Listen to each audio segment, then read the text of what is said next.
Hi everyone, this is Bill Yanishevsky, and I'm Rob's dad. I couldn't be in Red Deer for his 40th birthday party, so I prepared this short audio clip. Happy birthday, Rob. I'm sorry I'm not at your 40th birthday celebration. Please know that I am there in spirit, and I hold you in my heart on this day. In my absence, I prepared this monologue which I sent to Daryl, and is hopefully blaring forth from her cell phone. Technology, right? First of all, if you're 40, how old am I?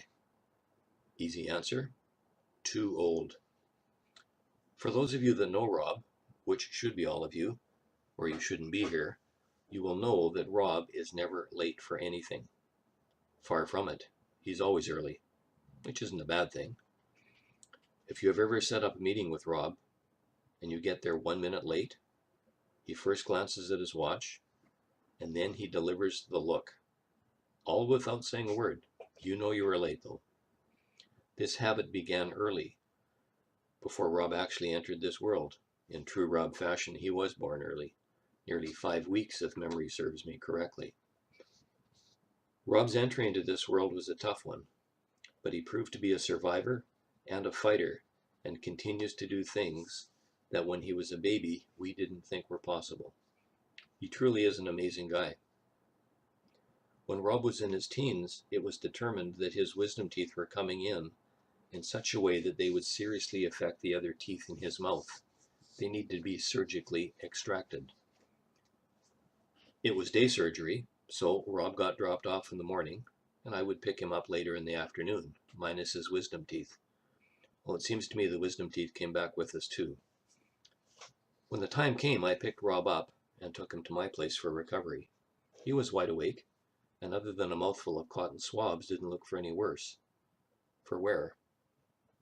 We got home, and I installed Rob in front of the TV, where he sat with his brothers and watched something, and I think he ate a chocolate bar. I had to pop back to work to get something, and when I returned, Rob was gone.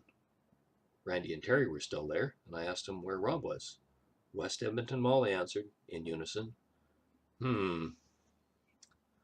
One of the side effects of Rob's difficult delivery was seizures. These went on for some time, and eventually Rob got a referral to a pediatric neurologist in Edmonton, a Dr. Sinclair. I'll spare you the details, but at the end of it, it was determined that Rob was a candidate for a radically new surgical procedure that was developed in Edmonton. I believe he was the 51st person to have the surgical procedure performed. At the end of it, Rob's left temporal lobe had been removed, and the seizures stopped. The surgery didn't faze Rob. I think it was harder on his mother and I. When Rob got discharged, I recall us riding down the elevator with a young person that seemed to have every part of their head pierced with something metal, coupled with a really weird hairdo, the kind you would get if you electrocuted yourself. The guy looked at Rob, whose head was half shaved and had about 50 staples in it, and his eyes lit up like he'd found a kindred spirit. And he said Rob's metal work was the best. Rob was pretty happy with that. Like all of us, there are some genetic traits that pass from one generation to the next. I think 3 of these traits came from my mother.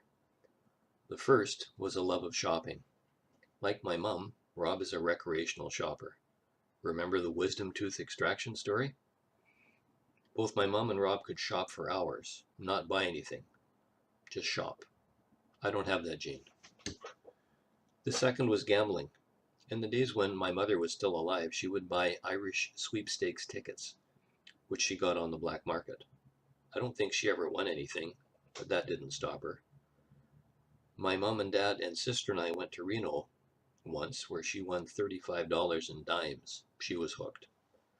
I don't know, I'm pretty sure Rob has been known to visit the odd casino. The third's cats. Now, Rob and Daryl don't own a cat, at least not that I know of, but I have seen enough pictures of Rob on Facebook with cats snuggled around him and petting cats to see that he has a fondness for them. I think he can also remember the names of my mom's many cats. Well, I don't want to drone on and on. Rob from Faye and I have a great birthday party, and we will chat later. Love you lots. Bye for now.